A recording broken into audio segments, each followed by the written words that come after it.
So I wanted to catch the sun while I could. If you can tell that anything is different about me, it's definitely my eye. Like, no Philly, no nothing. It's like real yellow, real jaundice.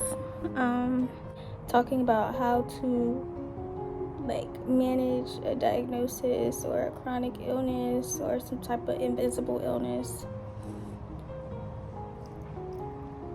Well, I just got diagnosed with liver disease called primary sclerosing cholangitis, which is basically inflammation of the bile ducts in my liver. And I've had a bunch of tests done, a bunch of exams, blood work, hospitalizations since 2 years ago, and I'll shorten it by just calling primary sclerosing cholangitis PSC from here on out in the video. But so first of all, PSC is an autoimmune disease. I'm not really exactly positive, and neither are the doctors really sure how it kind of came up in my body.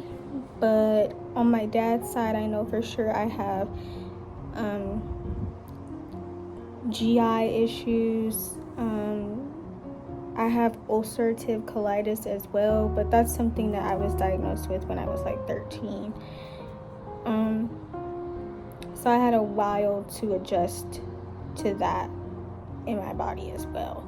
But adjusting to this PSC, this new liver diagnosis, which was technically on my chart, I want to say maybe 2 or 3 years ago, but I didn't have any outward loud signs or symptoms that made me or the doctors know that it was what they had already put in my chart, the liver disease that was there, that I didn't know was chronic, I didn't know was autoimmune, I didn't know really anything about it, to be so honest with you. Was I in school 2 years ago? I feel like I was in school and I was just so busy trying to get my classes finished and together that when I saw it on my chart one day, on my medical chart through Kaiser, I was I wonder what that is. But I never took the time to actually do the research myself, which does not even sound like me, seeing how I was a pre-nursing major. But I think I was just probably either I avoided it or maybe I didn't think anything of it because I wasn't feeling anything besides sickle cell symptoms in my body, so I just kind of left it aside. But yeah, so I found out officially, I want to say late August, very, very early September, and I've just been trying to adjust to an additional chronic illness that I just didn't know was taking hold in my body. And so I'm still dealing with it. I still cry when I feel tears come. Not because it hurts. I can't feel this chronic liver damage the way that I could feel a sickle cell crisis coming on. The most I'd feel is like a weird kind of dull or sharp sensation of pain, but then it would go away. So it was never consistent. The only thing that made me wonder more and more like why my liver was acting up was because the blood work would display like super high levels of my AST and my ALT, and just my liver panels in general. They check when like a person has sickle cell. That's just one of the routine labs that they will check to check on your liver. They check on like all your organs because sickle cell can cause organ damage in general. They didn't really know if it was from exactly having sickled damage in my liver or if it came from my ulcerative colitis. So the cause is still unsure, which kind of bothers me. Like, I wish I had known earlier, but I had been starting to go through this process 2 years ago. So my first hospitalization with like my whole liver being in question was when my eyes were yellow one day, and it wasn't necessarily because of the sickle cell. Like, bilirubin in your blood can cause jaundice, which is common with people with sickle cell disease, but this jaundice seemed like the most potent type of yellowish eyes that I've ever had in my entire life. So more than a few doctors was like, oh, are you on the transplant list? And I was just like, huh? Like, I was caught all the way off guard. Like, transplant list? Like, what are you talking about? Like, that's not me. If anything, that was my sister. Like, she has liver disease. And the fact that we have the same liver disease is just big tripping on me. But the progression of mine and hers is quite different. I feel like I'm maybe still early on in this disease process, but the only other thing that maybe could help is like just getting a new liver, but that wouldn't happen until, you know, hopefully a very, very, very, very, very long time from now, hopefully. But at the walkathon, at the sickle cell walkathon, my sister had met somebody that had a liver transplant who also had sickle cell, and her story was just so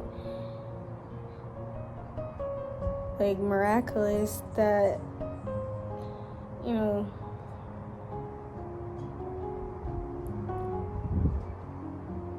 it just kind of gave me hope that things are not over. Plus, I feel like God has promised me things that has not come to pass yet, and I just feel like He won't let me die until those things are, like, you know, accomplished. And I don't know what to expect out of this, which is probably the most scariest thing. Even if I did get a new liver, like, what to expect out of that. And just hoping that it takes and that it doesn't reject.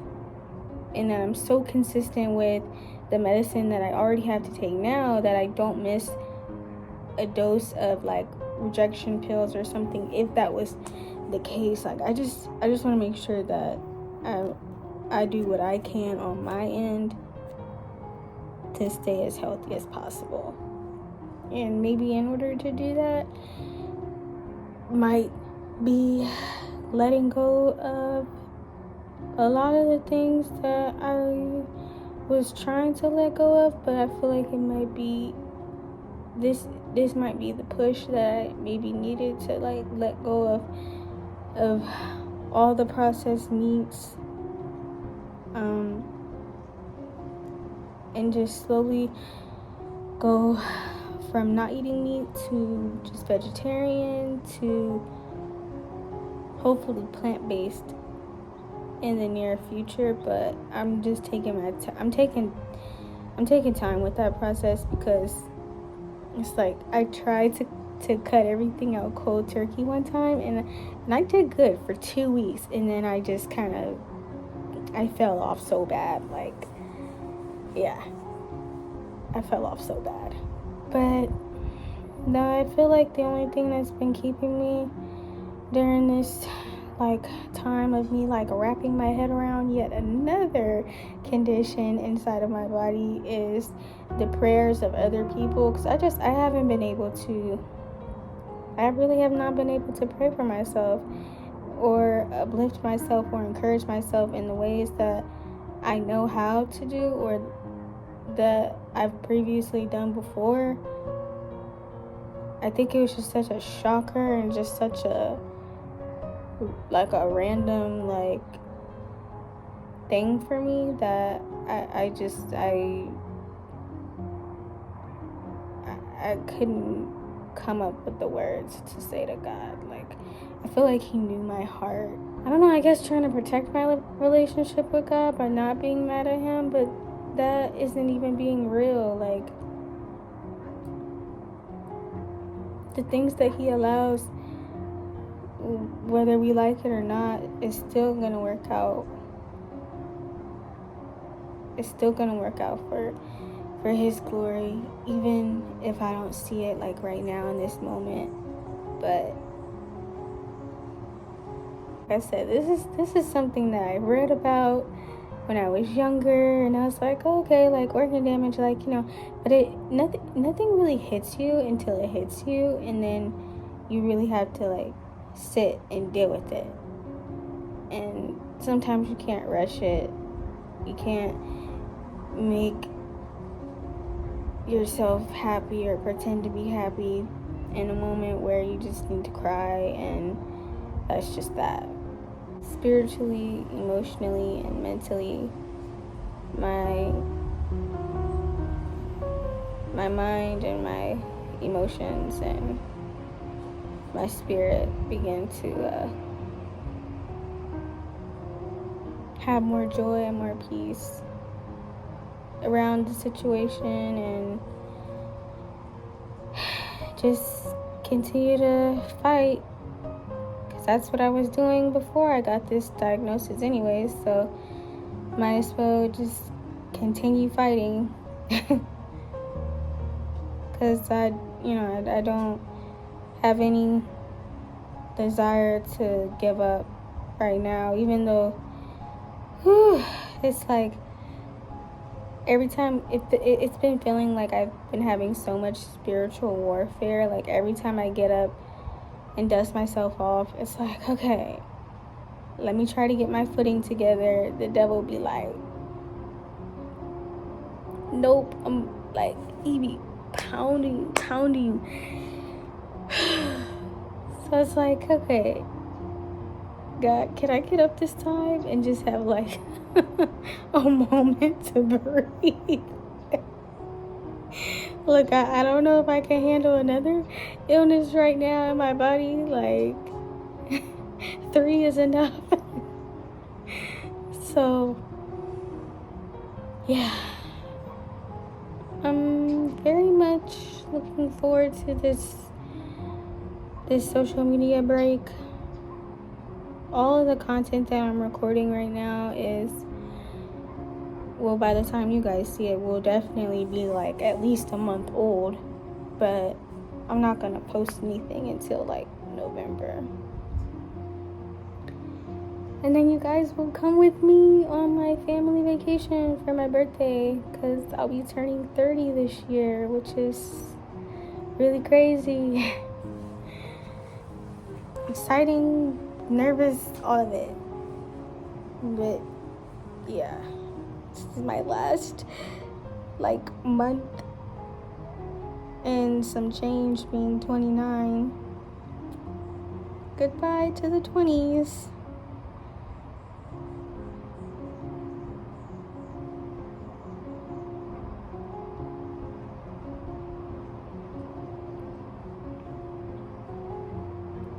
best nights out here. I've been in the hospital so much that I feel like sometimes I haven't been able to just sit in the backyard and kind of soak up some of the sun without completely dehydrating myself. Today is not like 100 degrees, it's like high 80s, so I can handle that right now.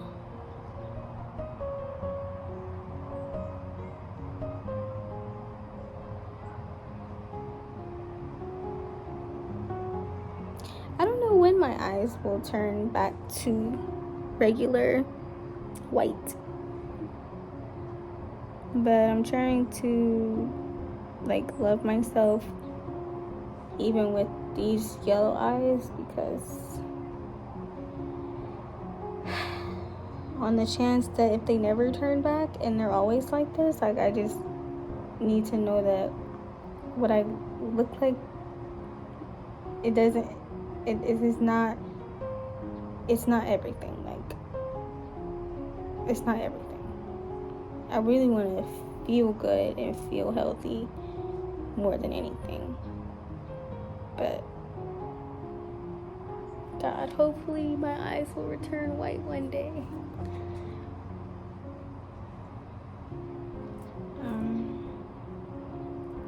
That's really all I have. I just wanted to let you guys know what I've been trying to manage and deal with on this end.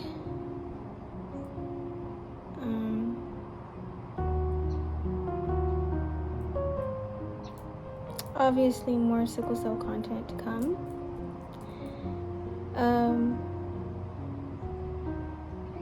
But what I really want to do with the See Me apparel is eventually like expand it to touch light on other different types of invisible or chronic illnesses that aren't usually talked about, whether they're genetic or developed. Like, I just think that, you know, disorders that aren't talked about often or that are usually pushed aside, or maybe chronic conditions that maybe a lot of Black people face that aren't getting much attention, deserve to have that attention and awareness as well. But yeah, these See Me apparel will always be a sickle cell brand, and have clothes for the sickle cell warriors and our advocates and our friends and our family.